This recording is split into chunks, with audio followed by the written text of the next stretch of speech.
9 and 10 years. But we do use barrels that are up to 14 years old. Batches will be a little bit bigger with the 1856. We might use about 200 barrels per batch, which is still very, very small. To give you an idea, if you're looking at some of your big brands, like your Woodford Reserves or your Knob Creeks, they are going to use about 2,500 barrels per batch, and we're using about 200 in this batch, and about 100 to 120 in this one. So again, as we taste this one, through this one, it's going to be very sweet. That's because of the charring that we use on the inside of our barrels and because of our recipe. Again, bring it up to your nose, in through your nose, out through your mouth. You'll immediately be able to see that this is a lot more complex. You'll be picking up a lot more flavors through your olfactory just by smelling. When you take some of the whiskey in, the first thing you'll notice that it is more intense. This one is a lot more intense, and that's because it has a higher proof. This one's bottled at 93. This one is bottled at 100. But what is so significant about the 100 proof on this one is that when we take the whiskey out of the barrel between 9 and 14 years, it's coming out of the barrel at between 99 and 106 proof, and then we put it in the bottle at 100. So this 100 proof whiskey that is in this bottle is actually only about 2 to 3 proof off of batch strength. So there is not a lot of water added to it before it goes in the bottle. So the intensity is there, easy to pick up on almost immediately. The finish on the 1856 will be a lot longer. You'll feel it moving more to the sides as well as to the front. The whole experience with drinking the 1856 is a lot more amplified. It's a beautiful, beautiful sipping whiskey. Pretty cool. It is absolutely our pride and joy, the pride and joy of the Nearest Green Distillery, of Victoria E.D. Butler, our master blender, of myself, and of the state of Tennessee. So Rodell, I'll hand it back over to you. Or are we ready to go to Victoria at the distillery now? Huh? Are we ready to Oh no, I was just getting my 1856 ready here. You're behind the ball, buddy. Hey, no break for me. All right, Richie, fantastic. Thank you so much, my friend. You're so welcome. Thank you, man. Great information. We're all super smarter for having heard it. I learned a couple things that I didn't know. We want to move into, we're going to do another giveaway this time. So, Richie, you get to give it away because we're going to give away one of Uncle Nearest's bottles. The 1856. Yeah. So beautiful whiskey. Shelby's going to send you the name of our randomly selected person. Who is it?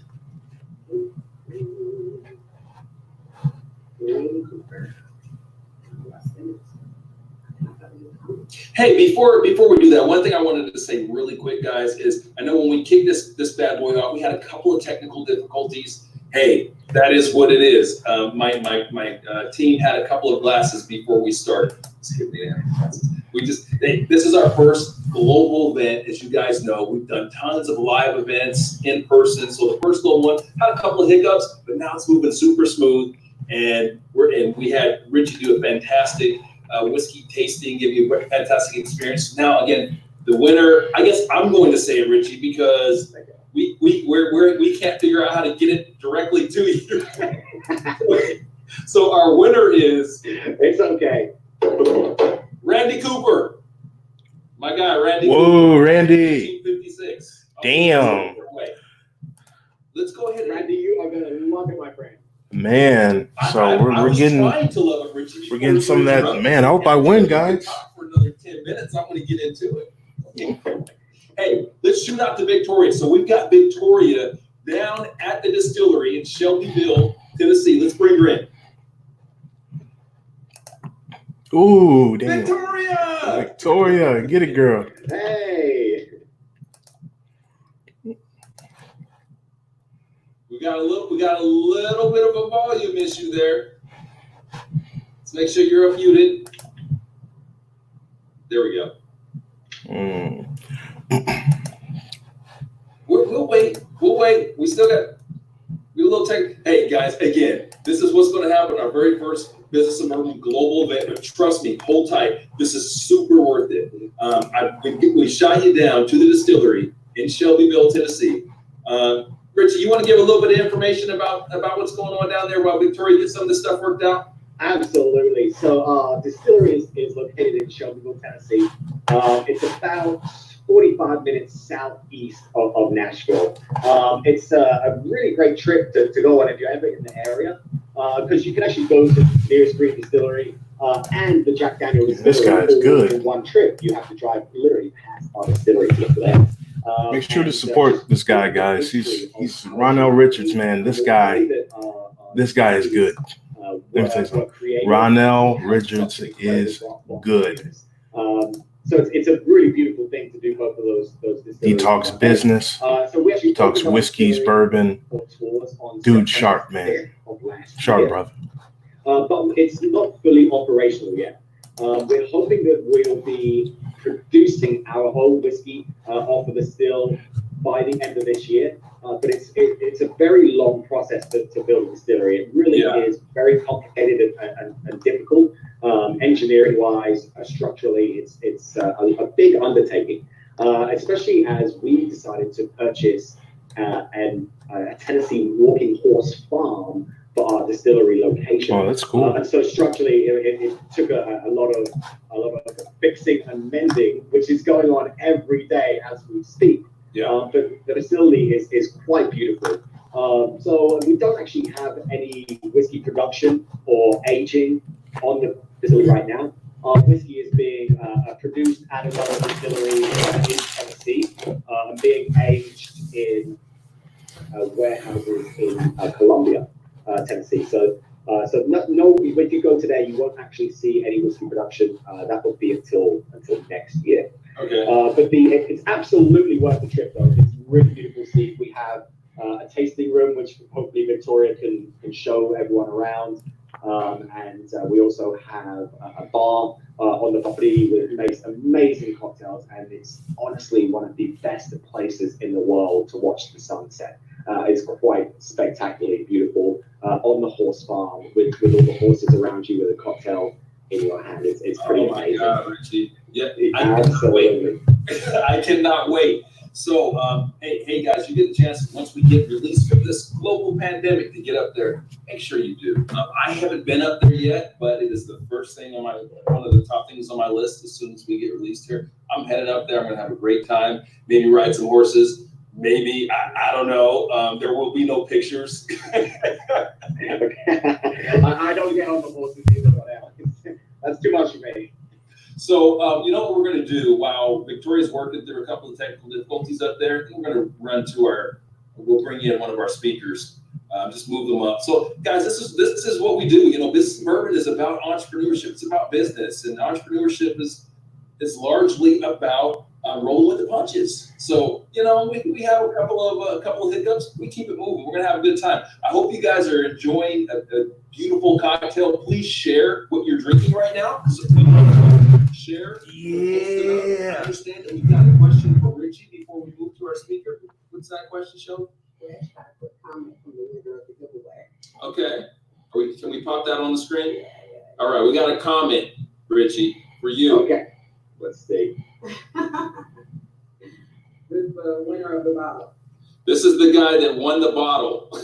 He said, this is not going to help me. I'm trying to pace myself tonight. All right. You know, tasting whiskey is not as simple as putting it in the glass and shooting it down. It's actually a lot of science behind it. So, Randy, I encourage you to practice tasting your whiskey with honor and responsibility. So. There we go. All right. Who are we bringing up next? Okay. So, Richie, I appreciate you, my friend.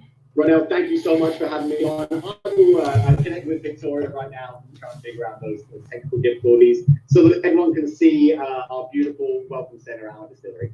Fantastic. Thank you again, my friend. Guys, hang in there. We're going to get Victoria on so she can tour you of the welcome center. It's beautiful. I've seen it virtually. Haven't been there live yet, but I intend to. very soon. All right, so we're going to bring up our next speaker. We're going to bring up Mr. Ike Ikoku, my man. Let's bring Ike in real quick. What's up, man? My guy, how are you? I'm doing well, my man. How are you doing? You rolling with the punches, I see, man. Anything less would be uncivilized, brother. This is what we do. We got to give it to the people, man. Too many people have been waiting for this, and so, hey, we can't let a little technical difficulty slow us down. We keep it rolling. I got too many fantastic people like you ready to give the people what they want. So, Ike, my man, Mr. Ikoku, the stage is yours. Thank you so much, man. Well, first of all, I want to thank you for the opportunity to speak to the audience that you have pulled together for this first ever global business and bourbon. Brother, you are making history and you're bringing us on for the ride. I want to say thanks, man. That's incredible. So we've been hanging out for a minute. And one of the things that I know about Ronell is when he pulls together an audience for an event, the people that tend to kind of follow him are really smart, really intelligent, really forward-thinking kind of people, kind of folks that I love to hang out with. So my goal today is really pretty simple. I want to try to make a small contribution in up-leveling the financial intelligence of the already brilliant people that are watching right now by speaking on the topic of how the financially savvy thrive through COVID-19-like financial storms and still manage to build more wealth than the average Joe. So to kick off our session today, we are actually going to start out by asking the audience a question. And so here's the question. The question is really pretty simple. Would you rather be the bank or would you rather be a customer of the bank? Now, here's how you can respond. If you'd rather be a customer of the bank, then just stay silent. Don't do anything at all. But if you'd rather be more like the bank, then here's what I want you to do. In the chat, hit us up with a smiley face, a thumbs up. Give some type of comment to let us know that you'd rather be like. Let me be like the Financial bank. intelligence, my favorite. Yeah, there goes the smiley face. And you see right now, you got a very, very financially savvy group of people. Listen, folks, it's not a trick question, right? I mean, of course, you'd rather be more like the bank. Why? Because it's more profitable and wealthier to be like the bank. Now, here's what I know. What I know is that financially intelligent people know that to win at the game of life and business, you've got to be very familiar with your balance sheet and your income statement. It's two statements that the bank pay close attention to. Now, in the COVID-19 world in which we live in right now, the focus and attention has shifted away from the income statement to the balance sheet. Why? Really pretty simple. Every business that you know is concerned about preserving assets, preserving their going concern. And so they are looking for all kinds of ways to access liquidity through the plethora of loans that you've been hearing about in the media. Likely you've heard about these SBA loans, right?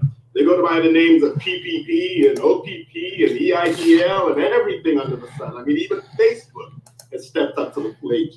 And they're offering like $100 million to try to help deal with the financial liquidity crisis that we're facing now in this country. So today, while you've got everybody looking for avenues to access liquidity, what I'm going to do is I'm actually going to show you how you can tap into realms of liquidity that nobody is speaking about in the media. I'm not going to be able to uncork this entire thing during the 10 minutes that we have. But my promise to you is for those of you who like this topic and want to find out more, I'm going to tell you exactly how you can get more. So what I'm going to be unveiling to you is literally the exact playbook that all of the major banks are using, the exact playbook that the top 1% of the world's wealthiest families are using. And check that out.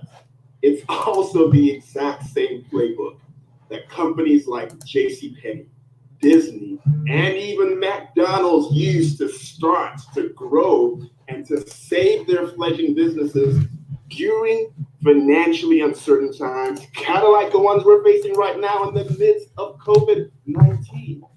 And here's the thing, once the light bulb goes up in your head, you too will be able to literally unearth what I call the well-guarded secrets that you need to be able to leverage so that you can profit and build wealth just like the banks. So you end up being just like the bank and less like a customer. Hell yeah. That's what I'm about. I'm talking about profiting like the banks and building wealth like the banks. Like, what does that even look like, right? How does that even show up? Well, one thing that I know is that there are a plethora of different ways that the banks do this. But one of the ways that I know is very profitable to them is when they're able to leverage a relatively dormant asset and convert that dormant asset into an income-producing asset, giving them access to enhanced liquidity, finance, and wealth-building opportunities. Now, here's the funny thing. The funny thing about all this is that you and I, we sit on the opposite side of this transaction like daily, and we're just completely oblivious to it. Here's how it goes down on a daily basis. So I'm a customer of the bank, and I show up, and I got money on deposit at the bank, but I need access to funds. I got to get a loan. And so I talk to my banker who I've been banking with for 25 years. And I go, yo, I need a loan. I need it in the form of a credit card. And they're like, shaking me down, making me swear on my mother's grave and, accessing all this information about me to make sure that I qualify for the loan. Finally, they're like, Mr. Ikoku, you qualify for the loan. And they go ahead and then they extend credit to me in the form of a credit card, at which I'm probably paying 16% interest. Now, here's the question. The credit extension, the money that they are giving to me vis-a-vis that credit card, where are they actually getting those dollars from? Now, the answer is you, me, and everybody who's got money on deposit at the bank, right? And so here's another question. For the privilege to have your money on deposit parked at that bank at a place of safety, what are they paying? It's like less than 1%. In most cases, it's like 1/10 of 1%. So check this out here. You guys have heard of OPM, other people's money, right? So the banks are essentially using other people's money, yours and mine, and they are loaning that out to other customers at the bank at 16% while only paying 1%. So here's the question. To build wealth, if you could make that 15% spread between the 16 and the 1, do you think that that's a very lucrative way to build wealth? Of course it is. And you know what that's called in the world of finance? It's called creating arbitrage profits. It's the amount of wealth that you're able to generate by leveraging borrowed funds and putting that to a higher and more productive use. It's one of the secrets that I used when I went from being broke and bankrupt in 2003 to becoming financially independent in just 5 years in 2008. It's a concept that's routinely used by very, very financially savvy people. Now, here's another question. Due to what's called the fractional reserve banking system, what the feds actually tell bankers is this. Every time that you initiate a transaction like that, where they take Ike's money in deposit, they take Ronell's money in deposit, they loan that out to anybody else that's a customer of the bank, they actually tell the bankers that you don't get to do that just once. You get to do that like 10 times over. So put yourself in the shoes of the banks. If you, in a time of liquidity crisis, didn't have to go through the shakedown that the banks push you through and have you wait 3 or 4 months before you get approved for a loan, but you could get instant access to your funds, put that to a higher and productive use, where maybe you're now creating the spread and creating arbitrage profits, but you not only could do it once, you could do that multiple times. Would that help accelerate the level of wealth that you're able to create? Here's an opportunity for some feedback, guys. What do you think? Again, if you think it doesn't help you, say nothing. If you feel like it can help exponentially increase the amount of wealth that you create for yourself, hit me up with some comments, some likes, some reactions, anything to register your vote right now. I see Paulette giving us a nice smiley face. That's definitely the way to go, right? So this is, yeah, Frankie baby showing up. I hear you, Chair. Love it, love it. You guys, again, are very, very, very smart. This is a great audience we have. It's an incredible way to build wealth. So here's the thing. In my course that I created, I actually exposed this and several other topics that allowed me to go from broke and bankrupt to literally building a 7-figure net worth, to being financially independent at the tender age of 34 in 2008. Now, in an age where we are faced with an incredible liquidity crisis, the question you have to ask yourself is this. If there were alternate places where you could park your money, still have the same measure of safety that you have at the local bank, but now unearth just crazy opportunities for you to be liquid in a moment's notice, but to also take advantage of the opportunities as they show up in the season of the economy that we're in, would that be beneficial? Because everything you hear in the news right now talks about it's unprecedented what's happening right now. The number of people that are unemployed, the number of businesses that are going out of business. What nobody is talking about is the unprecedented level of wealth that's going to be created right now in the midst of the financial storm. And so if you want to up-level your financial intelligence and learn how to access that teaching, I put together a free webinar for you.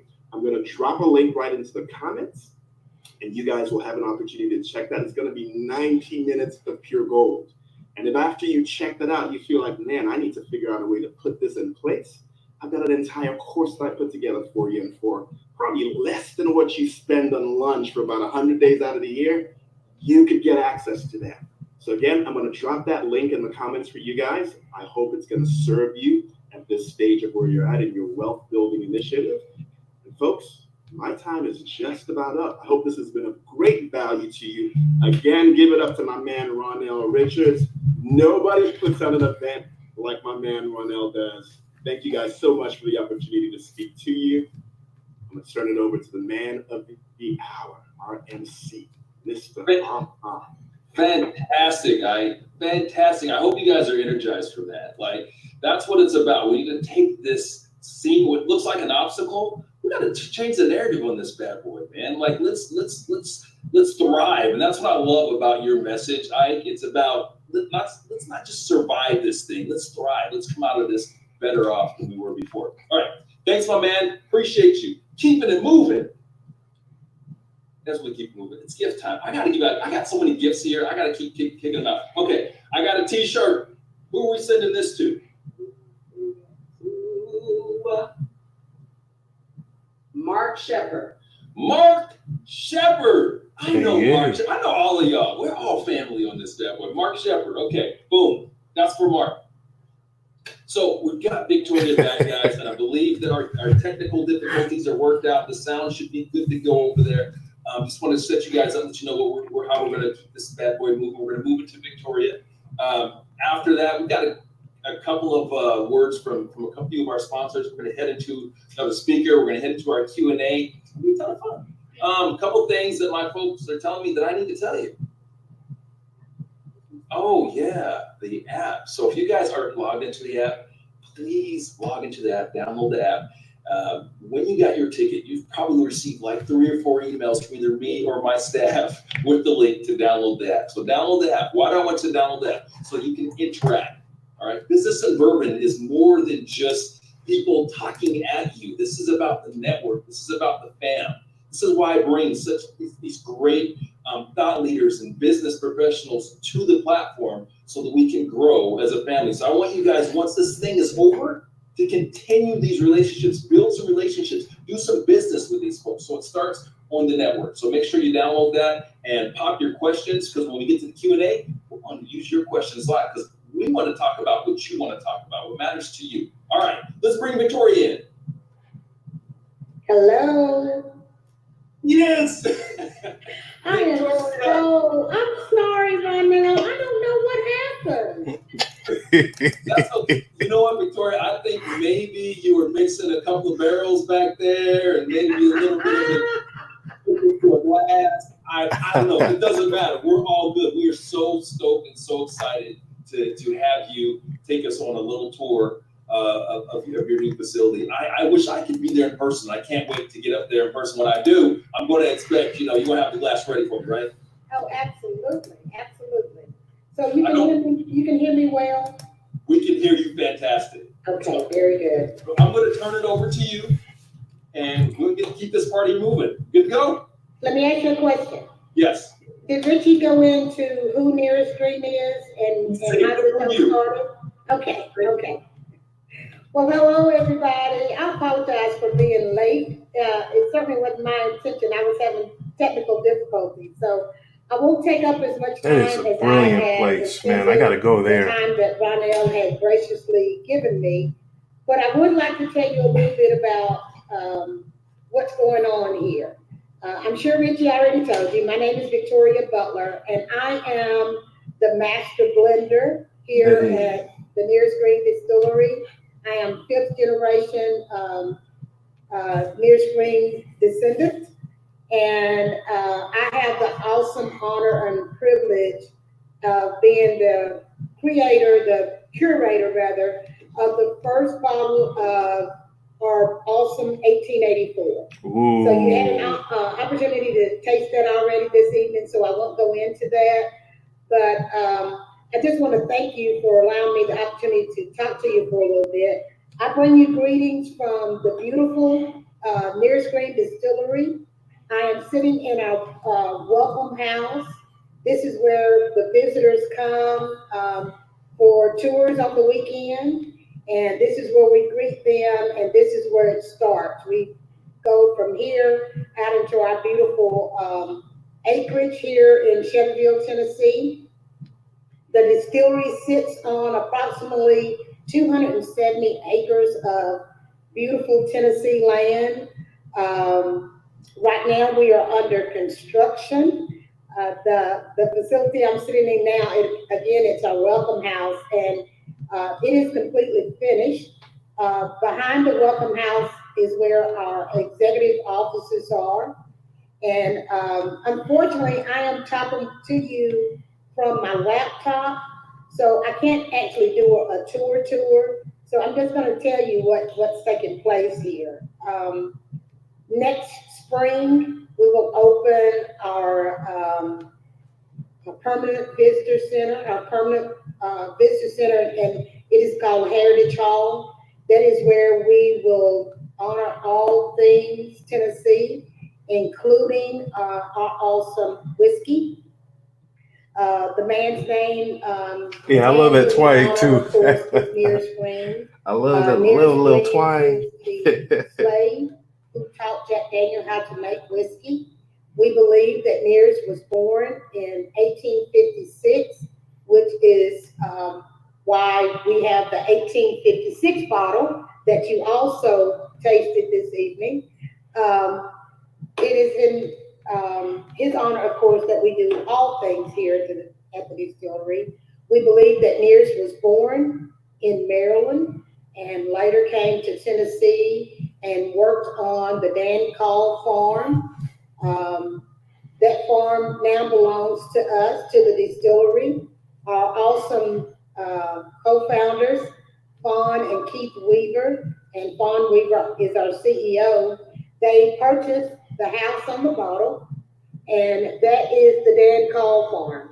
And that is where Nearest Green distilled whiskey. And that is where he met Jack Daniel. Again, it's called the Dan Call farm. Nearest Green worked there. Jack Daniel came there as a young lad, and he too worked there on the Dan Call farm as a chore boy. And later, as time went on, Jack became curious about what was going on with all the smoke and the noise that was going on in the holler, a distance from the main house. And so Dan Call finally consented, gave in, and took Jack to meet Nearest.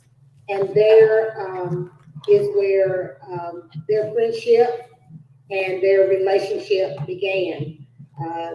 Jack became Mears became Jack's mentor, and when Dan Call introduced Jack to Mears Green, he told him that he was introducing him to the best whiskey maker he knew. And so from that, their relationship grew. And when Mears last put whiskey in a barrel, which we believe to be in 1884, and that is why that number is significant on our bottle. Mears retired, and his grandson and sons took over, and so the relationship with them continued. So, in a time where it was unheard of for a white man to be friends with a black man who was first a slave and then, of course, a free man, their relationship was unconventional, to say the least. And so now we have the opportunity to continue that beautiful spirit of friendship that Jack Daniel and Mears Green started. We do everything we do here at the Mears Green Distillery with love, honor, and respect. And we hope that flows over to everyone who comes to visit us here at the Mears Green Distillery. We opened last September 5th, and we did that with an outstanding celebration here on the property. We had over 3,000 people come to join us as we celebrated our phase 1 opening. And we had hoped to do that again this year with phase 2, but given the state of life these days with the COVID-19, we're unsure at this point if that's going to happen. But I hope to have the opportunity to meet and greet each and every one of you who are on this live stream this evening. I hope to have the opportunity to meet and greet you here at the Mears Green Distillery someday. You got it, darling. You come to our awesome facility and take a tour. Right now we are open, well, not right now because of COVID-19, but before everything happened, our tours are on the weekend, on Saturday and Sunday. And I'm typically here on Sunday when I'm not traveling. And if I know someone in particular is coming, if someone has reached out to me and wants me to meet them there, I try to do that as well. So if you ever have the opportunity to come to Shelbyville, Tennessee, or in close proximity to Shelbyville, Tennessee, please come and visit with us. I'd love to meet you. I love to show you around this beautiful property. I love to talk with you and tell you more about Mears Green and his relationship to Jack Daniel. I love to tell you more about the filtration process that Mears Green started, that now all Tennessee whiskey has to go through to be called Tennessee whiskey. Given the time that we have this evening, I won't go into everything, but I do want to thank you for the opportunity to speak with you this evening. And again, I welcome you to come visit us whenever you're in this area. And I'll flip it back to Ronell.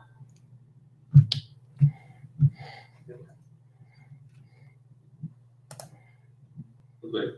There is Victoria. Thank you so much for sharing that beautiful story. And on a personal note, it was so important to me to have Uncle Mears be part of this event because I love the story. I tell the story to everyone that I meet when we're talking about whiskey because I think it's one of those super important little known American history facts that people just don't know but they need to know. So thank you so much for taking the time to share it. Appreciate you working through the tech issues with us. And when I come up there, all I ask is that my glass is neat. I don't need nothing. Okay? Well, I can handle that. And if the opportunity presents itself, I love to come back and talk with you guys more. I know that you have other things going on this evening, so I wanted to be respectful of the time. But I would love to come back and talk to your audience again. Thank But I you want to very thank much. you for the opportunity. It's always an honor and a privilege to share the story of Mary's Dream. It is awesome to be walking in my passion and carrying out my great grandfather's legacy. So thank you again for the opportunity, Ronell. I really appreciate it. Thank you, Victoria. You guys can make sure to get on to the website. The link has been scrolling. If you want to buy a bottle, buy it. See you soon, Victoria. All right, we're going to keep this bad boy moving. So right next, guys, we're going to hear something really quick from a couple of our sponsors, and we're going to start moving to our panel Q&A. I know that's what you guys showed up for, right? But we've got some partners that, before I move into the partners, I want to tell you why we partnered with these specific companies. We're in this virtual world, right? So I was very intentional in making sure that we brought in some companies that have tools that you guys can use right now to be successful in your business and to help this transition that we're all making. So we're gonna hop right into it. So next up, I have Nextiva. I've got Catherine with Nextiva, who I love Catherine. Let's bring Catherine in. Hello, cheers. Woo! What are you drinking? I have E.H. Taylor. Beautiful. Yeah, she's pretty. Yeah. You couldn't have invited me to a better event. Whiskey and money. Let's talk. Yes, and guys, let's wish Catherine a quick happy birthday, because her birthday is tomorrow. Happy birthday, Catherine. Aw, thank you. All right, I'm going to give the floor to you for a couple minutes and tell folks about Nextiva. Yeah, I don't really know how I follow up to money and whiskey, but I'm going to try. So I represent Nextiva. We're so pleased to be here. Thank you so much, Ronell, for the invite. We are a communications company, and we provide communication solutions for all companies of all sizes. And especially due to COVID, communication is changing as a whole, the way we communicate, the types of communication applies. So Nextiva supports voice, text, chat, email, really all the different types of communication that you have as a company with your consumer base. And so we'd be happy to support you in your endeavors to make sure that your company or your customer base can communicate with you in any preference choice they might have, and to really bring you into the millennial when it comes to automated services, self-service, contact center, all types of fun things that you can do with your business to make yourselves more efficient from a communication standpoint. So again, Ronell, thank you for having me. I know we're a little short on time, but I really appreciate the opportunity to speak to you. The happy birthday was just a bonus, but thank you so much. And I'm going to go ahead and continue drinking my whiskey. Thank you so much, Catherine. And again, happy birthday to you. It looks like you're getting started a little bit early with the, which is cool. I love that. Hey, guys, we're going to start to head into our question and answer here with our panel. Here's how we're going to break this up so you guys kind of understand the way that this is going to flow. Again, all the questions are fed from you guys. So some of you guys have already submitted questions through the app over the last several days. Thank you for that, because you're going to be first up. So we're going to pull from your questions for our panel. And then we'll have a brief break. We're going to bring in another one of our speakers. And we'll finish it up, and then we'll bring in another one of our speakers as well. So hang in there, guys. It's going to be a fantastic time. I again want to know what you are drinking. I don't care what it is, all right? It's not about the whiskey. If you're enjoying some kombucha, fantastic. Enjoy some kombucha. Share with us what you're drinking. Let's have a good time. All right, I'm ready to bring my folks in. I believe my guys are giving our so guys, so you know what's going on here. I have 5 people behind the scenes here. So if you get on Instagram or Instagram Live, you'll see the kind of behind the scenes of how this whole thing works. So thank you guys for supporting. All right, let's start introducing people. First and foremost, let's bring Mary Henderson in here. Mary! Yeah, she's How lit. are you, Ronell? Hey, you promised me a mimosa, didn't you? I know it's early in Australia, but mimosa or at least Irish coffee? My glass of water. That's about as if I had mimosa, do you realize that I will be just, my energy levels are up here, right? Could you imagine me at 7:30 in the morning, I'll be up here, and I've got another long She lit. Not only can I mention, I was looking forward to it. Let's bring Nick in. Lit. Nick Nelson, the brand renewal, looking so cool. How are you doing, No, sir? you know what? Take Nick out because Nick is looking too cool. I gotta be the coolest guy on this. Nick, you gotta go. Get him out. Hold on. Ronald, be quiet for a second. Mary, hello, how are you? I'm so happy to see you. Me too. You are my brand crush. I just need you to understand that. Ronald, close your ears for a second. Close my ears. Okay, everyone close their ears. We have children watching this thing. Okay. You are my brand crush. I'm looking at you, baby. Let me tell you. All right. Get moving. Bring Josh into this. I don't even know if I belong. Josh, you do. I've heard like the love that you would have for Mary. Can't take y'all nowhere. Obviously. What's going on, Josh? Man, thank you for having me. I'm so excited to be here. Thank you. We are very excited to have you. So let's bring in our last Mary crush here, Frank. Frank, what's up? What up? You know I love me some Mary. All right, is it pronounced Favre or Favre? I love it. Now, someone out there got Favre or Favre. Okay. Welcome, guys. So excited to have you guys on the platform. So excited to kick off this Q&A. Before we do, we'll go kind of around the horn real quick and just introduce yourselves. Although everyone knows who you guys are, just for that one or two people that just popped on and just might not know, let's tell them who you are. Mary. Well, I'm Mary Henderson. I live in Melbourne, Australia. That's why I have a very weak accent.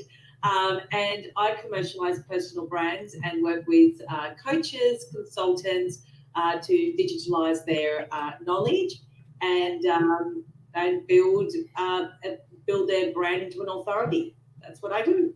Thank you very much. And you're drinking water, which is all good. It's super early. Nick. My name is Nick Nelson, or Nick F. Nelson. They call me Brandpreneur, and I have a company by the name of Brandpreneur. I help remarkable people, products, and organizations get noticed, and do that by enhancing their professional reputation online, leveraging social media, because most people are voyeurs. They don't say a word. They don't allow their greatness to be seen online. And so I fuss you into greatness, and I am on Kettle One. Thank you, my friend. Kettle One, no more Tito's, huh? Okay. Okay, you drink what you got. There you go. Quarantining. That's what Frank, what's going on, my man? What's up, everyone? Really glad to be here. Thanks for having me on. My name is Frank Menger. From New Haven, Connecticut, originally from Hollywood, Florida. I am drinking Fisher's Island lemonade. It has whiskey in it. Okay. If you don't know, now you know. Now you know, baby. Okay. I run a company called EBM. We're a HR technology firm. We work all across the nation. We put time back in HR professionals' days. But my mission is to be the change in the world. Every day I wake up inspired to be a better version of myself. And I am out here to build a tribe. That's what I'm people talking who are about. like-minded, who really want to make a change in the world and be the change. That's what's up. That's what's up. Josh. What's up, man? All right. So, originally from New York City, currently in Silicon Valley, moving to Austin, Texas. Let's just get that out of the way. So what do? I work with Fortune 500 companies, specifically coaching emerging and senior leaders. And I really work on enhancing their skill set, their mindset, and their performance so they can lead with purpose across the country, across the organization. That's what I do. Love it. Rock stars. Oh my God. I'm feeling a little bit insecure, guys. That's why I had to dress up, Got these rock stars on the platform. So I had to look like I belong, because I'm feeling like, again, insecure. All right, we're going to hop straight into the questions because this isn't about us. And that's why I wanted you guys, first of all, I love every single person every single one of you guys are fantastic. And thank you for heeding the call when I did my Lionel Thundercat thing. Y'all showed up, and I appreciate that. But this isn't about us. This is about the people. This is about the people that we serve. And so we're gonna hop straight into the questions. All these questions come from submissions over the Business and Bourbon Network. Guys, if you haven't downloaded it yet, please do so, okay? Download it and make sure that you are collaborating and that you take this thing offline. Because all of us that are on this thing, we're all about taking these online relationships offline, right? We've got Mary from Melbourne. Did I say that right? Yeah. Yeah. Hey, see? All right, I pride myself on that. All right, on to the questions.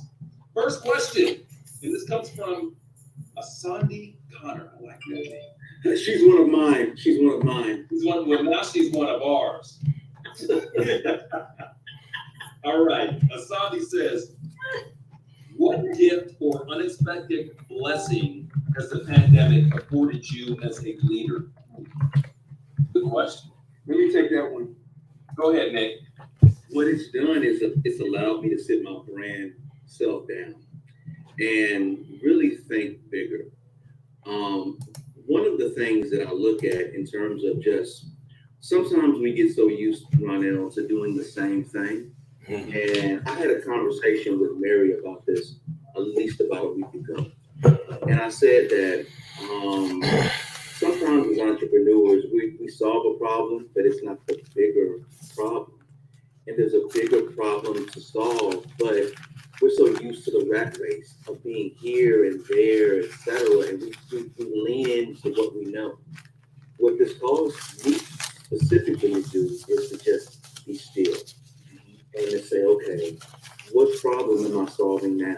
Any person who is an entrepreneur, if you're a business person, if you're not solving a problem, then you're not in business, right? And so the problem that you solved prior to March 13th is not the same problem that many of us are solving today. And so what it allowed me to do was to just get in my closet and say, okay, this is the problem that I'm solving now. This is a bigger problem. And then now let me pivot, let me shift, let me move in a direction that allows me to still service and do what I do, but do it differently. So it just allowed me to think differently. I love that.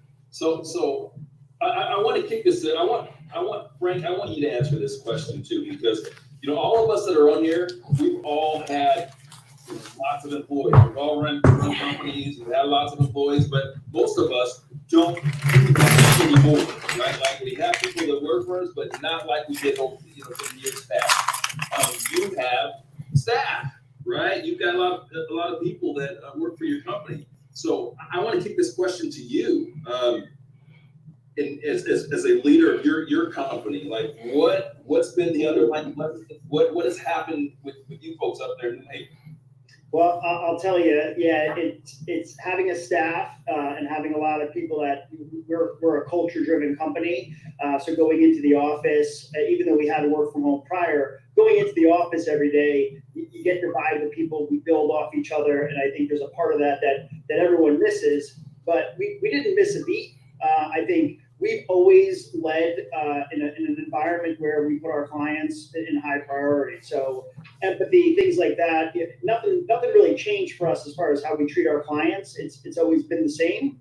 But I think adapting to not being around each other all the time as a team has been something that I think we've adjusted to very well. And communication is top of mind all the time. So we've been making use of video chat and other methods to just make sure we're vibing together and keeping it going. Now, Asadi also had a follow-up question that I want to kick to Mary and Josh, because Mary, you're the coach of coaches. Like, you're the one that I go to, and you give me, you lead us, right?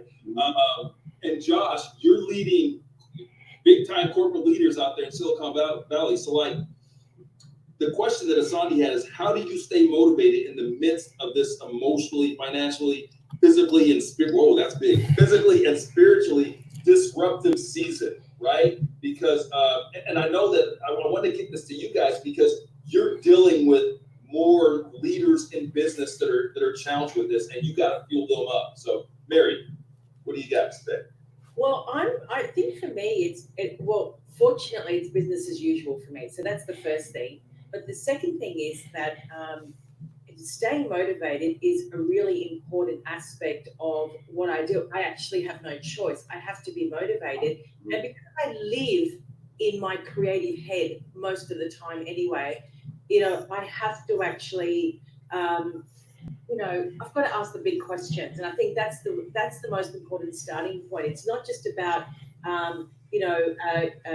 showing up each day and rinsing and repeating like we were. I think we have to step out of that and take this as an opportunity to actually ask really, really big questions.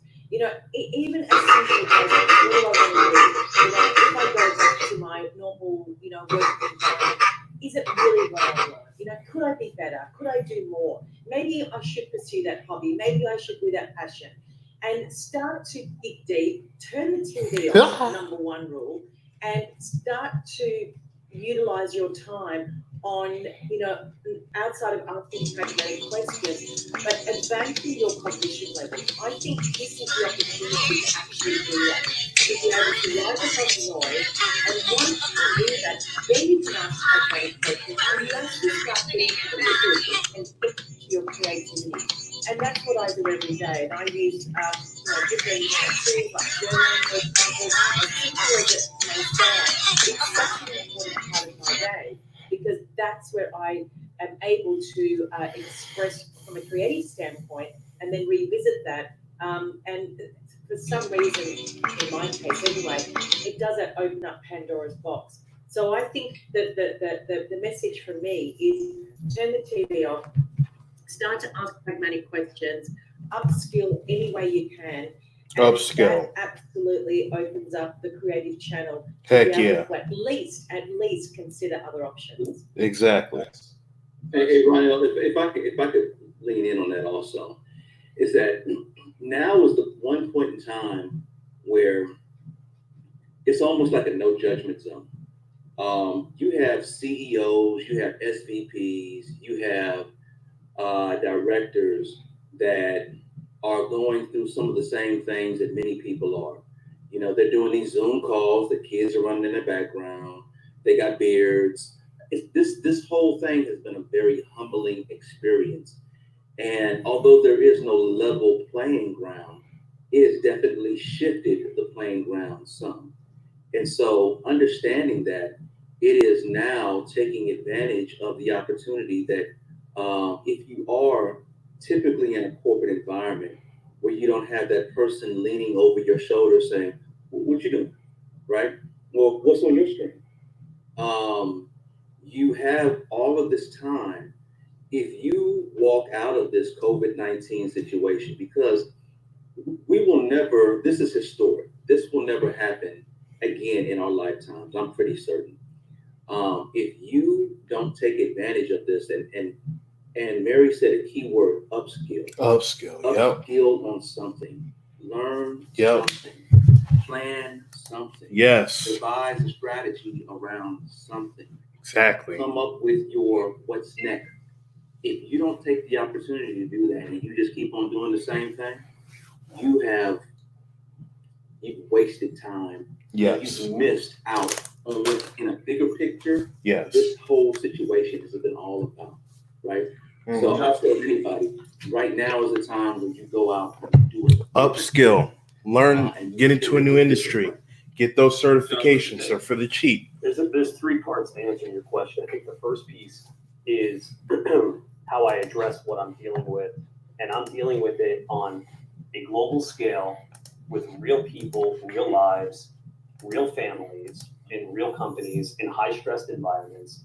And so as a coach, after 20 years of coaching, or 21 years now, I can't afford to get on the court emotionally. That doesn't serve me, that doesn't serve my clients. So I have to compartmentalize my emotional state so that I can be with my clients at any level, at any company. Once I've detached from that, and that's challenging, I want to be really clear about it, because I have a family, I support them, I have a staff of people that work for me, I support them, they have families. And so no one is immune to what's happening in the pandemic right now. And we have to learn to first normalize and understand and be empathetic and compassionate with ourselves going through what we're going through, and then understand where to draw the line and how to then serve our clients. And that right there is too much for the majority of people. But that's the first piece. The second piece, similar to what Nick has said and Mary has said, is that where I'm supporting my leaders outside of how to stay profitable, the big thing that's going on right now in the world of HR and corporations is who's going to be the first person out the gate to get people back in the office. And everyone's trying to solve something for the new norms that nobody understands. And nobody wants to be the first person to do it, but at the same time, everybody kind of wants to be the first person to do it. And so there's a larger conversation going on right now around how is the world going to get back to not where it was, because we'll never will be, but to these new norms. The third piece is around the upskilling piece. Right now, the people who will come out of this and be successful are the ones that are taking the time to learn something new about themselves. They're being introspective. They're being vulnerable. They're being humble. They're being quiet. They're being peaceful. They're being patient. And they're actually taking stock in who they are, what they do. Does it make them happy? Can they be successful? These are all the types of questions that many of the people on social media and online talk about, but they don't actually practice. Because when you actually do the work, you will get the answers. And you may not like what the answers are, but those are the answers that are going to help you drive to what's next. So the people that are actually doing the work right now, making the effort, no bullshit, doing the commitment, they're the ones that have come out of this, and they're actually going to have a bright future. The people who I see currently who are just kind of spinning their wheels trying to reinvent the same stuff in the same box are not going to be around 6 months, 8 months, or a year from now. They just won't, because innovation, creativity are two of the critical skills that every single reputable journal has said is a must-have for the next 2020 decade for emerging and senior leaders. So if you're not working on yourself, then you're going to be left behind. And I hate to be blunt about it, but that's kind of how I am. I just want to be really truthful about it. So there's 3 parts to answer your conversation. There's managing yourself, there's managing your clients, and then there's managing your future. Really? That's what's up. And that's what this is really about, guys. So you, Josh, you just apologize for being blunt. You must not listen to Business and Bourbon enough, because this is what we do. And it's straight to the gut. Like, people they're not listening, they're not watching this. We can be both. They're watching it. Let me. I was on a Zoom call with 783 people here today. My 4-year-old runs in, half naked, screaming at me, throwing a Game Boy thing at me, and I literally turned red. I had to get off, come back, pick up where I was. Everybody started blowing up the chat saying, "Oh, it's nice, the struggle's real, this, that, the other thing." So, I don't know what day it is sometimes. I say I'm being blunt. I don't even, look, after Ike's whole thing, I'm ready to send him some money. That guy made, I don't know what's happening, but it's all good. It's all good. Hey, next question, guys. I've got from JC. And I want to pose this to all of you guys, but I'm going to hold you guys to a 60-second limit. Question is branding more important now than before? Hell yeah.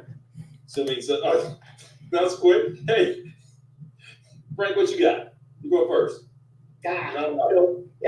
Branding, to me, branding is something that I feel like we all have. If you consider brand or your reputation, that's something you should be taken serious at all times. I think now more than ever, people who are trying to capitalize on what's going on during the pandemic, I think that their reputation is either going to go one way or another. People can see bullshit. They can smell that. They can see right through that. So if people are kind of trying to come in right now and build a brand based on something different that they were doing 3 months ago, I think people will see through that. So I think if you consider the brand a reputation, which I would, I think people who come out of here are going to be much stronger, and they're going to build those relationships. Josh. There's 2 people I trust my brand with. That's myself, and that's Mary Henderson. That's number 1. Number 2, the people that I see who are trying to brand themselves, their approach is no different than putting up a website and selling toilet paper at a 400% increase right now. And let me be clear, right? These are the people, and you all shake your head because right? These are the shortcuts that everybody's trying to do. Anybody and everybody on this screen recognizes your brand is like your fingerprint. It's your DNA. Everything you do is an extension. Everything you say, everything you wear, and most people don't do the work to recognize the deepness and the leveling that has to go into establishing your brand. Putting yourself out there is not your brand. That's one small piece of it. So honestly, I think people should be taking the time to really do the work. All right, let me stop. Understand you have a brand, you have a product, maybe you just have a pretty face and no message. I don't know. But people really need to take the time and understand that branding is not a simple application on Canva that you can just process. Dave. Your brand is not your logo. Your brand is not your website. Your brand is not who you work for or used to work for. Right. Your brand is two things and two things only. What do you want to be known for? Right. And how do you want to make people feel? Ooh. Known for a thing, one thing, because people do not have time to figure you out. They don't have time to figure out all the various interests that you have. Be known for one thing and make people feel. Damn. Feeling is one of the most important things associated with branding because feeling creates tribes and tribes build brands. If you don't get that in your head, if you don't recognize that, then you have lost the whole brand game. Preach. Beautiful. Mary. Nobody is going to come and tap you on the shoulder and say, I need your services, or for that matter, even if you're in a corporate role, tap you on the shoulder and say, you are the perfect marketing director that we've been looking for. We are in a situation where we're in the knowledge age. Social currency has more value than anything else that we once upon a time treasured. Now being seen and being heard is something that we need to do as a human being. Your brand is your business. It's as simple as that. You as the human are the business. And that, when I'm talking about personal branding, it is the human being that is the actual business, regardless whether you're in corporate or whether you're actually running your own business. The reality is that you will never be seen and heard if you don't put yourself out there. As Nick said, staying strictly in your lane, understanding the one problem that you can solve, who it is that you can serve, and what it is that you can promise. Once you understand those three aspects of you and how you can deliver value to your tribe, then you're starting to build a brand. And to Josh's point, vanity metrics, your website, all of that stuff, that noise is not your brand. That's an effect of the cause. And we need to understand that the ones that are calling themselves personal brands, who will be looking for jobs most likely in 6 to 12 months, are not what we're referring to here. Awesome. Thank you, guys. So all of you guys are just super qualified to answer that question. That's why I wanted to make sure that I share JC's question with you guys. But one of the things I want to bring everyone's attention back to one thing, because there's a lot of talk about brands, right? There's a lot of talk about personal brands, and there's a lot of people putting a lot of effort into that. I think we'd all agree that some of that is misguided effort, and they don't really know what they're doing yet. That's why they look to leaders in that feel like the folks that are on this particular this platform. But I want to change the narrative, and what I'm really talking to my clients about is, how are we going to go get customers? Like, that's cool. We have our brand. We still have to sell. I think that a lot of people is starting to build the brand, and they're focused on building the personal brand, and they're focused on building this persona, and forgetting that at the end of the day, you still need to go put action to selling something.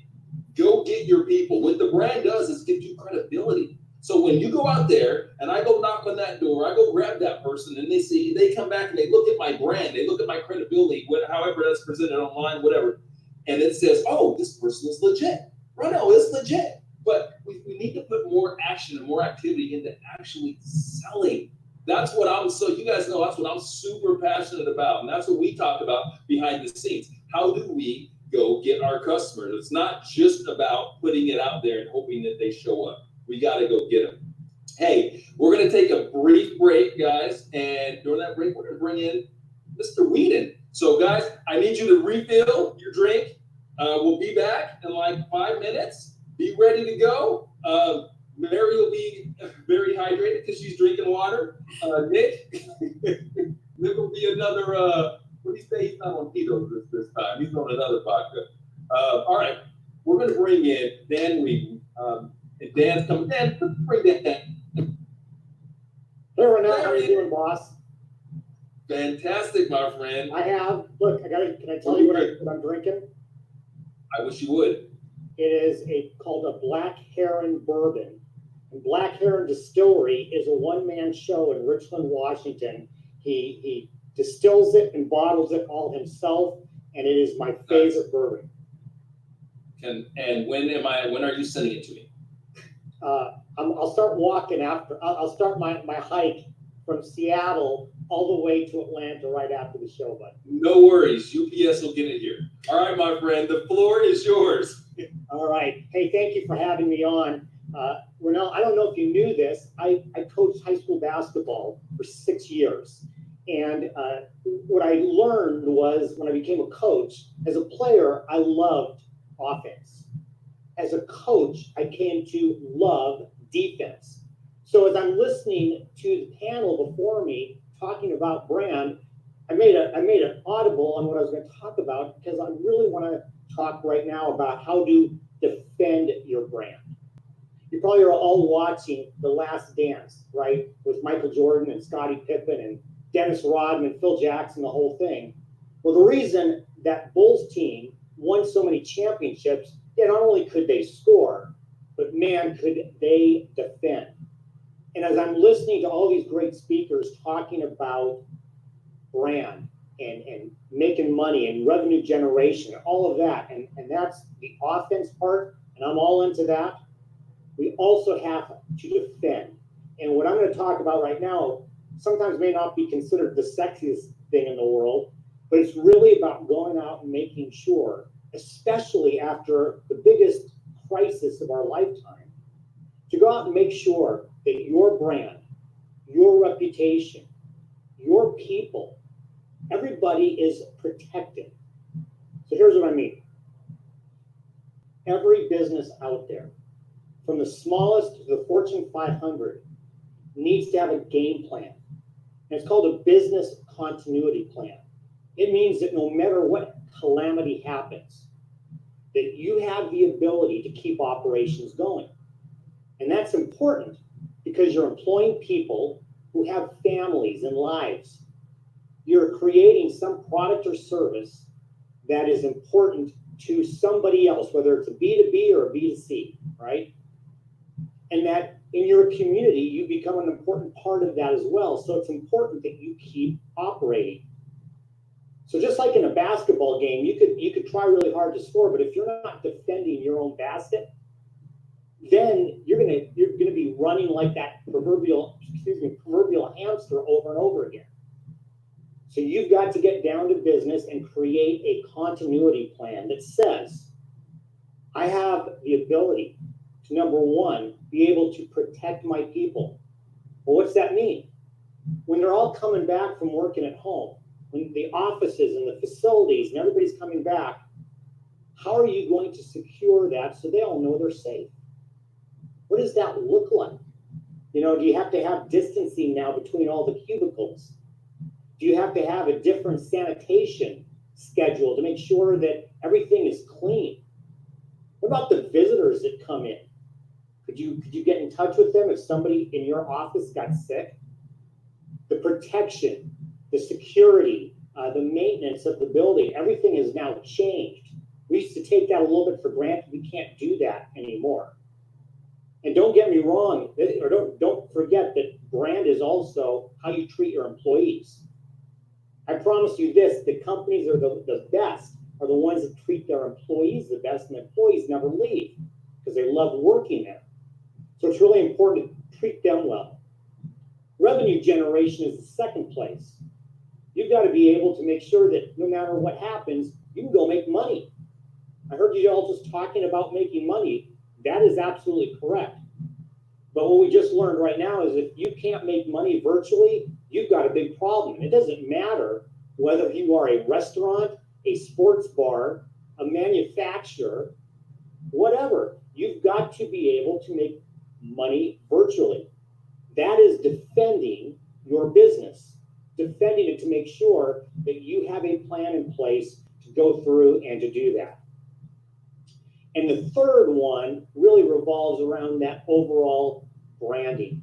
You work so hard to create an environment and to create that brand, whether you're on Main Street or on Wall Street, right? So take a look at what some of the emerging risks are. We all think this would never happen. Who thought, even in January, that something like this could happen? So nothing's off the table. Let me tell you what right now, moving forward, is probably the biggest risk that all of you face, regardless of what type of business it is, and that's cyber. That's cyber crime that's out there. Think of all the people who are working from home right now, not in an office, and they're working from their private residence, and the password is the name of their dog. Some of that, you might be one of them. It's the name of your kid or it's the name of your dog. How safe is all that intellectual property, all of that hard work, the proprietary information, all of that work that you put into it has to be secure. And cyber, it's only going to get worse right now, so you have to be able to have a plan. Final thing, insurance is actually pretty cool. I know that nobody really likes insurance unless somebody has a funny commercial, but without insurance, couldn't operate. Nobody could run a business. You couldn't put vehicles out on the road, right? You couldn't have people come into your stores because you might be sued. Heck, we can't even drive our cars around without insurance. So insurance is really important. And what we're finding is that if you're not careful, you might be uninsured because you didn't take the time to work with somebody to help get insured properly and to make sure that everything related to not only this pandemic, but to cyber and to all of the other emerging risks are taken care of. So to close up, get a game plan. It's called a business continuity plan. Have somebody, and I'm happy to talk with you, no cost, no obligation. Drop me a line. I'm happy to talk to you about it. Create a business plan, a business continuity plan. Make sure you know how to grow revenue regardless of what happens. Take care of your people because that's part of your reputation. You need them and they need you. Buy the right insurance and then go make a whole lot of money.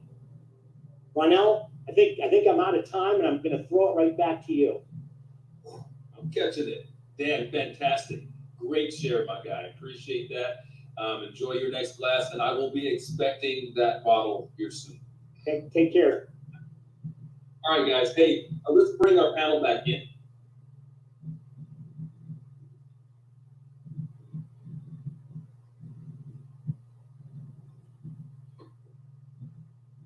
Hey, before we kick off these next couple of questions, I'd love it if you guys could. We've all got a ton of stuff going on. There are boot camps and master classes. I just want to, if you guys have an event that's about to kick off here over the summer, June, July, that people should probably be aware of to try to take advantage of it, I want to give you a sec to go ahead and plug that so they know that we're going to have that. And guys, so that you know, everyone that's watching the stream, I'm going to my team will send out all this information after the event, so you'll get contact information for everyone. You'll also know what's going on with them and how you can work with them further. But Mary, anything fun going on you want people to know about? If anyone is ready to commercialize their brand and digitalize their knowledge, book a 45-minute strategy call with me, which is maryhendersoncoaching.com/apply, and let's have a conversation. Awesome. Frank. Well, yeah, so no ebooks, no courses for me, but check me out every day because I'm putting on a master class on LinkedIn all the time. All right. The brandpreneur. Brand line is the intersection of personal branding and Greek culture. I've been in the fraternity for over 25 years, and what I'm doing now is I am doing membership intake on a personal branding scale with people. So right now I have a May cohort, close to 30 individuals where we're taking them from zero to brand in 30 days. Just opened up the application process for our June and July cohorts where we're doing the same. Giving you brand clarity, helping you to figure out your image, giving you the skill set of social security, not from the government, but you being secure online in terms of putting yourself out there, even teaching you how to do video and edit straight from your phone, creating a landing space for you so that when people search your name, they find you. It's really you elevating your brand and you getting out of your comfort zone. We do that in a group environment, so you're not alone, and we work collaboratively to do that. So Brandpreneur, UER, because it's all about you, not EUR, but UER.com/brand line. I'd love to work with you. Awesome. And we'll get all that information out in email, so you guys all got that as well. Josh, you got anything coming up you want people to know? I do have something coming up. I always say that you can't expect greatness from your leaders if your leadership training isn't great. And after about 20 years and about 1 full year working with Mary, I've actually put together a coaching program that is unlike anything that exists currently. And I'm kind of dubbing it the on-demand course for the in-demand leader. And it will be launching very soon. So just stay tuned, follow me on LinkedIn or follow my website, and you'll get details. And again, guys, we'll have the contact information for everyone, so you can make sure, I want you to make sure to follow all these fantastic people. I have tremendous respect for everyone here. I've got something to plug really quick. All you guys, if you know me, you know the sales chump. You know the sales chump. Take chumps, making them champs. June, we are going to training camp. Yes, I am right now accepting applications for entrepreneurs, business professionals that need to up their sales game. We spoke a little bit earlier about how building personal brands, which is awesome. I'm gonna send you to Mary, I'm gonna send you to Nick, build your brand, and I'm gonna tell you how to sell it. All right, so that's what that's about. If you want to be considered for that, you'll get links and all that. You can apply to that. All right, back to you guys, because this is what it's all about. I got a terrific question here that I love this one, and this is something that every single one of us can resonate with. And this is from Cross Conrad, which, by the way, what a dope name, Cross Conrad. Isn't that like a secret spy or something? Sounds like a Joe character. I like that. All right, Cross says, my dad and I are starting a real estate investment company. This is our first time starting a business, and we were wondering, how have you dealt with fear and anxiety of starting new ventures? I think we all know a little bit about that. Who wants to go first? Mary, you want to tackle that? Why not? I remember when I transitioned from corporate into my own business, and I always talk about that 24-hour period, that transition from my phone going crazy, being on a plane twice a week, hundreds of emails, to the very next day where no phone calls, no emails, no planes. And that transition taught me something very, very powerful. And that is this, that when you transition into entrepreneurship, you must have a tribe. It's like the greatest lesson I wish somebody gave me before I transitioned, because I had to then find a tribe of people that I could reach out to and, share my deepest vulnerabilities, my fears, my uncertainties, ask for knowledge and advice. And I didn't have that tribe. And the only advice I give everyone that's transitioning into or starting their own business is find a tribe of professionals who can carry you and support you and give you the right advice. And if they can't give you the right advice, send you in the right direction. Nice. I'll go up next. Learn how to be your own cheerleader.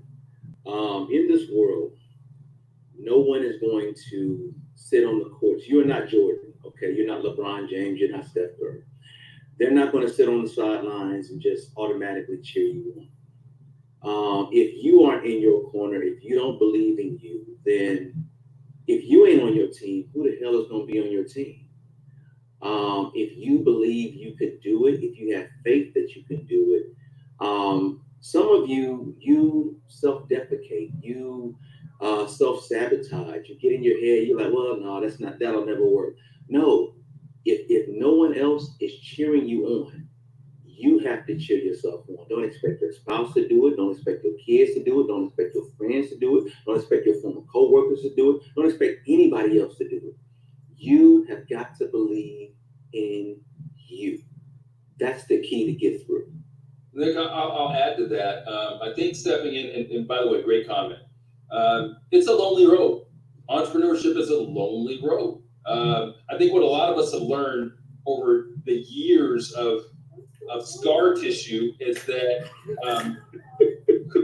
do we have some laughter? It's scar tissue, man. It really is scar tissue.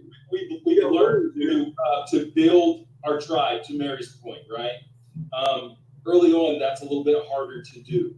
So, what I always encourage my entrepreneurs to do is really focus on self-care. Because to Nick's point, you have to be your biggest cheerleader. And that's hard as hell to do. It really is. Because sometimes you just don't feel like it.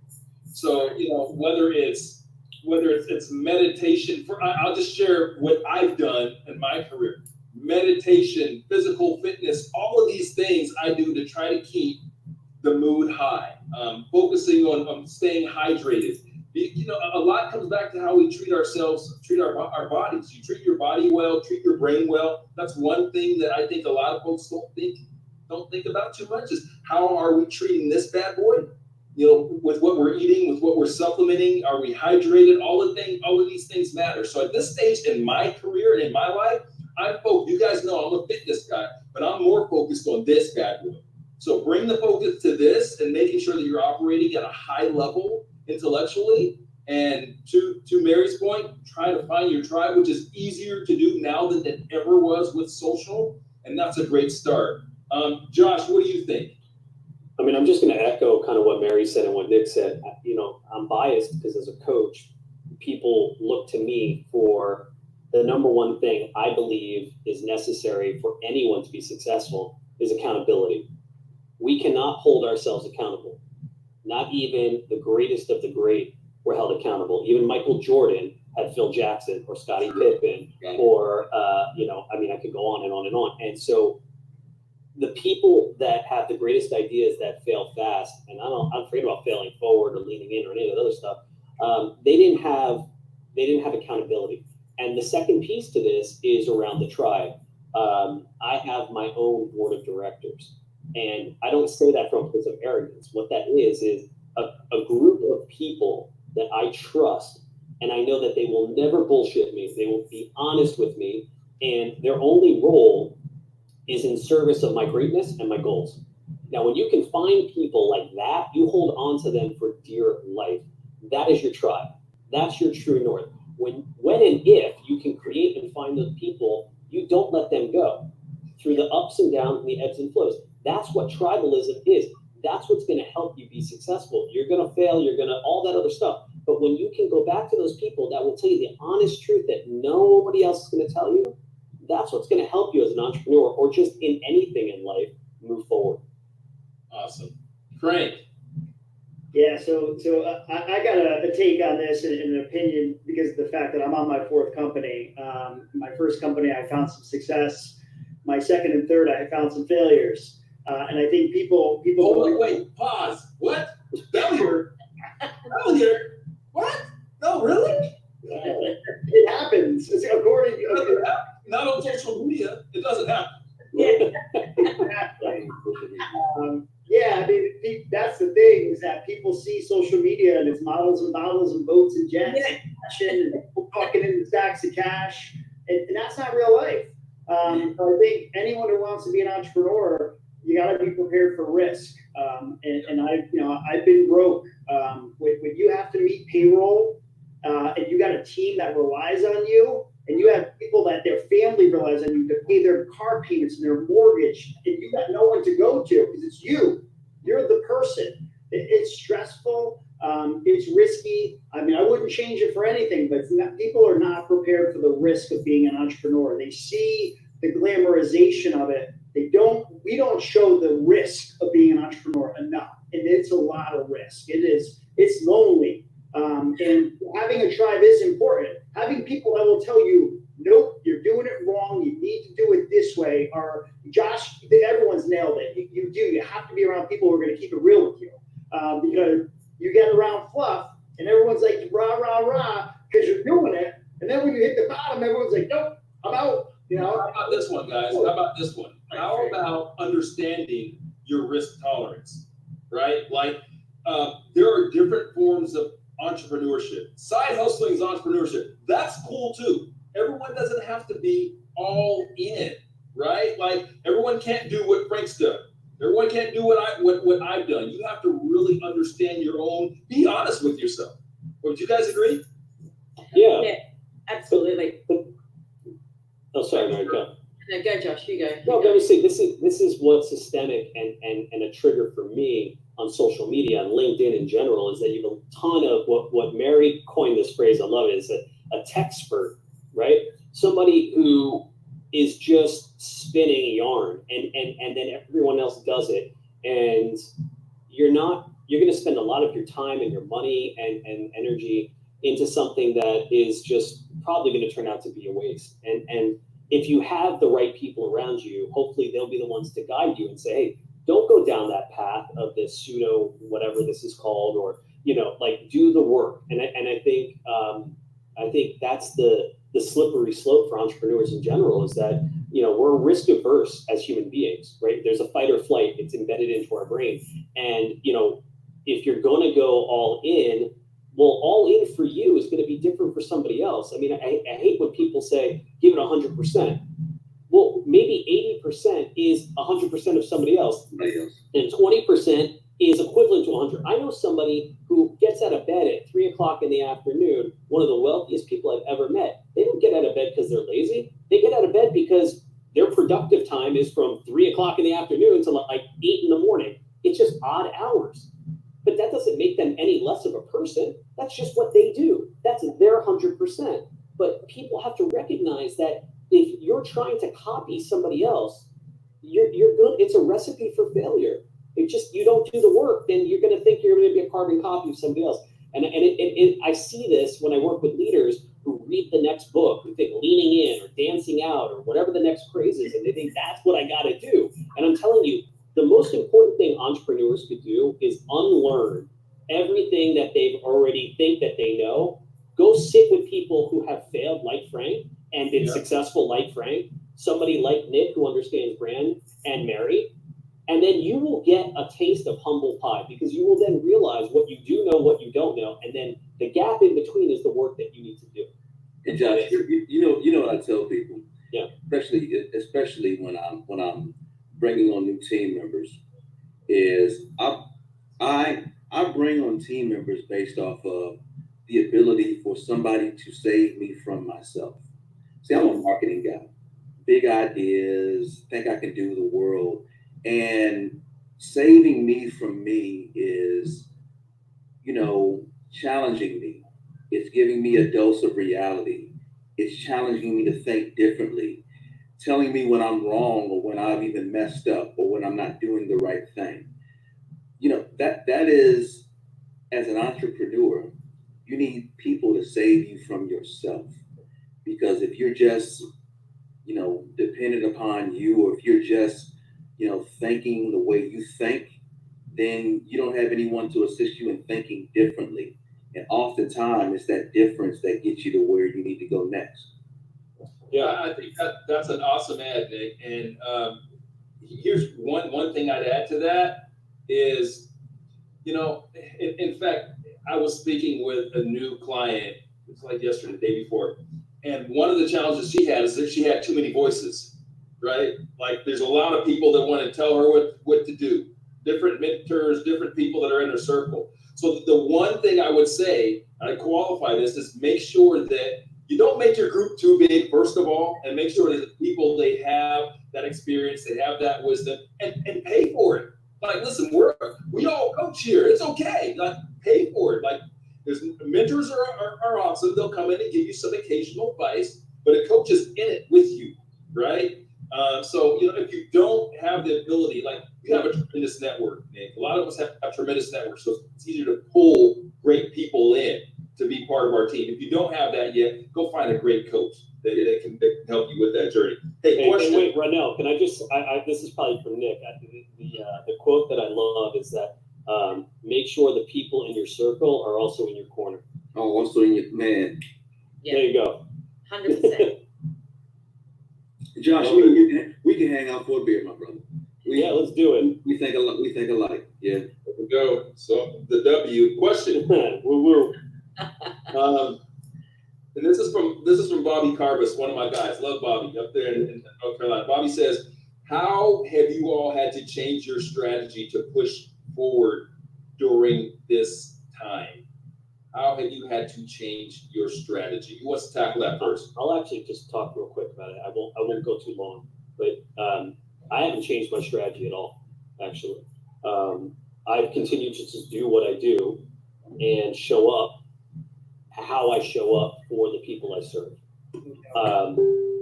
If you change too much depending on what you do, and I recognize that everyone does something different, so certain people in certain industries are going to have to shift dramatically. But as a coach, the only thing that's shifted for me is my intentionality. So I'm still showing up. I just may be showing up a notch more. So you could argue, is it working smarter versus harder? I don't know, maybe a little, but I'm not changing anything. And I think what you're posing is a really good question, because I think a lot of people hear pandemic, they get on the news, they start watching social media, and they think they got to do a 180 or a 360 or a 250 or whatever it is. And that's very dangerous to do. So that's my answer. Can I just add to that, Josh? Because I think that's a really important point. This is why consistency is so critical, because when there is a pandemic of any capacity, no matter how big or small it is, we already need to be showing up in the environment that we need to be in to be having a conversation with prospects or potential clients or building a tribe, whatever it is that you want to do. And in my situation, I'm exactly like Josh, business as usual. But one magical thing has happened for me, and that is that the people that have been following me for a year ago, or I've spoken to a year ago, are now calling back saying, how can we move forward? This is why consistency is critical. Who else wants to tag on that? I'll do it. You know, in terms of my business, it's shift. It's all about a shift. It's not. I still do the same thing. I just do it a bit differently, right? And that's the power of being a brand. The power of being a brand and being intentional is this. One of the things that we do is we lean in too much into these social networks. I've been very intentional in terms of building an outside list, using stuff other than LinkedIn. LinkedIn's great. I don't put all my bad eggs in the LinkedIn basket, right? I got a list. I do sales funnels. I do, other stuff, right, to help keep the pipeline going. And I think that because of that, being a brand is more than just being known for something. It's actually having the infrastructure in place to actually take on people and put them through a process, right? Brands have a process. If you look at McDonald's is the most successful small business in history because of process, right? Far too often we forget the good old-fashioned P, process. Process is still there. It's just what I do is shifted a bit.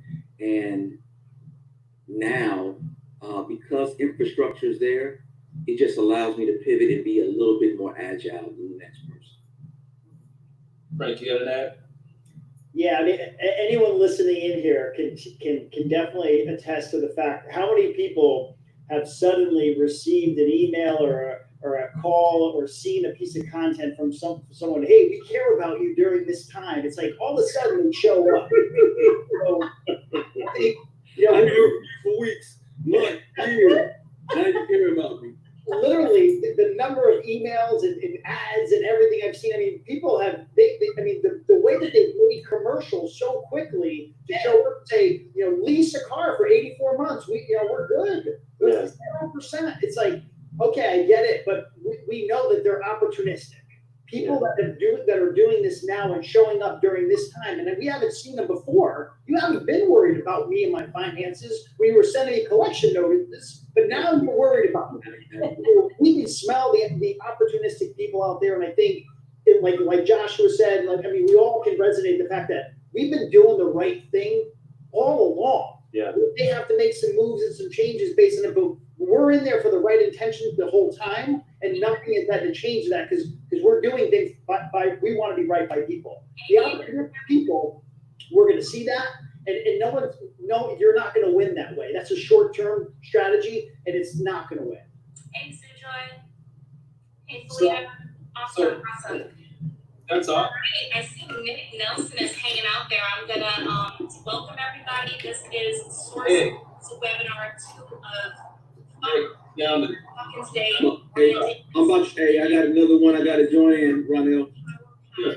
So what I want to add to that, guys, real quick, let us wrap here. We're gonna wrap this in like 2 minutes here and bring Lisa on. Is that path to entrepreneurship success is not straight. It's full of pivots. It's full of obstacles. So to Bobby's question in changing strategy, hell yeah, I change strategy. I adjust strategy all the time. What I do not adjust is my philosophy of how I do business. Your philosophies don't change. For me, it's always about driving revenue, and it's always about building advocates. Those are my philosophies. I want to build advocates, and I want to be the driver of revenue. Right? Now, how I accomplish that, the strategy, it's going to change. It's going to evolve, and it should. I know what it feels like to have to close a company where you didn't pivot fast enough. Right. That's not fun. Frank, you've probably been there as well. Yep. I think the thing is, you can change your strategy, but don't change your lane, right? And this is what people do, is they get off the nearest on-ramp, right, or off-ramp, and they say, all right, well, this isn't working. Right? They're not in it long enough. And to Frank's point earlier, I think the collection of us here, minus Nick when he was here before, you asked, how much are you changing or pivoting right now? Not that much. And again, what a lot is different for everybody. But if you've got something that's been proven and you know who you are and you know your lane, then yeah, you could come up with a different strategy or a different philosophy or pivot on that, but at least you know where the guardrails are. And I think most people don't even know that. So they're trying to create and shift, and they don't even know what lane they're in. And I think that's a huge problem for many entrepreneurs who are starting. Anyone want to add to that? That was awesome. We'll end with that. So here's the thing, guys. Again, we'll make sure that everyone gets. We're going to send out an email. Everyone will get contact information. But what I need you guys to do is to make sure that you're on the app. Make sure you download the app. Everyone is going to be the app. This is where we're going to take these conversations offline, right? So unfortunately, we don't have the time to answer. We've got tons of questions, and I wish I could take the next. They don't, but I wish I could take the next 5 hours asking them questions. But Mary's got to get her day started. Josh is in the middle of the day, and Frank has got to go take care of the kids. So,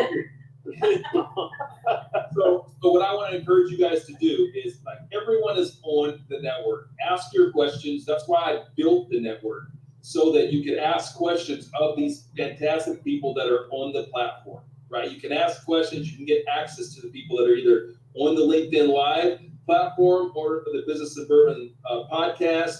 And really connect in a way that we can't on some of these larger networks. So do that before we close this bad boy and move to Lisa. Hold on, guys, because we've got Lisa Holmes next. And a lot of you folks, I don't know, what are the unemployment rates? Josh, what are the unemployment rates right now? I think they're close to, was it 14%? I have no idea. Maybe even higher. Crazy. Yeah, it's unfortunate. I mean, we haven't seen levels like this. This is past what 2008, 2007 was. I don't know why are we talking about unemployment level? Why are we going there? Here's why. Why are we bringing it to that? Why? Because Lisa Holmes is our last speaker, okay. And she's going to talk to people about how to get great jobs, Good. how to get great jobs, how to get better jobs. Because right now people need to know how to differentiate themselves. They need to know how to stand out if they're going to get a gig. A lot of people that are watching this are working in corporate. They're not necessarily going full-time entrepreneurship. They need some guidance, so we got to serve you. We're here to help you out. All right, guys. As we close, I want to thank you guys so much for your participation. And Nick, peace out. Appreciate you. Mary, I'm coming to see you. Frank, I'm going to come see about you this summer. Josh, can I? Yeah, you will. You absolutely. When everything lifts, you will come. You can stay at my house, and we can go do a bourbon whiskey tour in downtown Austin. I'm there. You think I'm playing, but I'm not. No, I know you're not playing. When I show up with this. Yeah. Well, maybe I'll invite the RZA. We'll see what happens. Thank you so much, guys. I appreciate you. Yes. Thank you, everybody. Love it. Take care, everybody. Be safe. All right, guys. Before we kick into Lisa, let's give some stuff away. I got tons of stuff to give away. So we're gonna give a few things away. Then after we wrap, we're gonna do some random raffles and just shoot you guys some emails. So you'll get emails saying, hey, look, you won something. Pretty cool. All right. So let's give away some glasses. Okay. I got a Glencairn glass. This is a bourbon Glencairn glass. Oh, my friend Kathleen. Kathleen Bailey, you need another glass. All right. She doesn't need any more glasses, but you won the glass. All right. T-shirts. T-shirts. Give me some people. Gina Riley, good friend. Gina gets a T-shirt. Next. Marlon, my guy. Marlon gets a T-shirt. Okay, let's give away another one of Kathleen's beautiful, beautiful bourbon glasses. Can you hand me one, please, my assistant? All right. Ooh, this one's pretty. Look at that. No, I'm not handing. I'm keeping this. Who is this going to? Andrew Kuntzman. This is you, my friend. Beautiful. Yeah, we may have to arm wrestle for it. Okay. Assistant. Let's get one more of Kathleen's. Ooh, this one's pretty. Nonetheless, this is dope too. All right. Look at that. Oh my God. Suliana. I know you. Suliana Chandler, my friend. You are the winner of that. So we don't have to ship that. All right. Let's go ahead and bring Lisa on. So, are you there? I'm here. Look at that big, beautiful blow-up line. I love that. What is that? A big pull-out banner? Love it. Yes. It absolutely so Lisa, is. We were just talking on the panel, where we're at on unemployment rates. 14, headed towards 20, which tells me we've got 20% unemployment. How much underemployment do we have? So what does that number look like? Which tells me there's a lot of people that are either looking for gigs or want better gigs, right? Absolutely. So when I thought about jobs, we need to help people out. We have to have Lisa on. So thank you so much for helping on and being part of this. And there's no one better to come in as the cleanup hitter and just a home run off. Nice. Yours, my friend. Well, thank you for having me. I appreciate it. Well, so you know me obviously now as the HR person. So I've been in HR my entire career and have worked for some of the largest employers in the world and led the HR function for them. And in some cases, I've consulted with some of those same employers in some privately held companies. So in my 30 years of HR, I have seen it all, right? I have been through the ebb and flows of human resources. One of the things that people most know me for is I'm kind of the keeper here with it. If the baby's ugly, I'll tell you the baby's ugly, right? And I wanted to write a book and get people the real truth around I think Maul would be like, this is my planet, my years, and I'm going to kill you. Like, I think Maul would have killed Maglicus if he pre-existed, so maybe that's the answer that Maul made his way back to Dathomir. Or maybe his base was on the other side of the planet, and he just hadn't caught word of this fallen Jedi yet. After seeing the transformation of Trilla and some dialogue from the and sister, Matthew Gorlowski, asks if any inquisitor became one willingly. I wrote what is exactly that. The book is called Job Hunting, Now What? Keeping It Real in a Modern Career Search. I released it last February. And it really was, again, my way of sharing what I think everyone needs to know to have a level playing